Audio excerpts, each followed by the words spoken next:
Customer states, I was trained to use isopropyl alcohol versus water when I'm doing my troweling techniques. Will this have any negative effect on any Perma-Chink products? Commonly known as rubbing alcohol needs to be diluted with water. Straight alcohol can actually etch the finish if it runs down the wall over a gloss application. In short, as long as you dilute it, there's no harm to use it, and it actually works really well in the winter because, as you may know, when you mix rubbing alcohol and water together, it'll keep the water from freezing, therefore giving you a little bit more time to actually tool in all your sealants and everything that you're working with.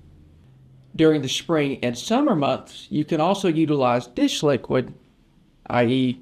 Dawn, things like that, to actually have a longer tooling time with your sealants in that aspect as well. Hey y'all, if you don't mind, take a moment, like this video, subscribe to our channel. It really does help us out a lot and we greatly appreciate it.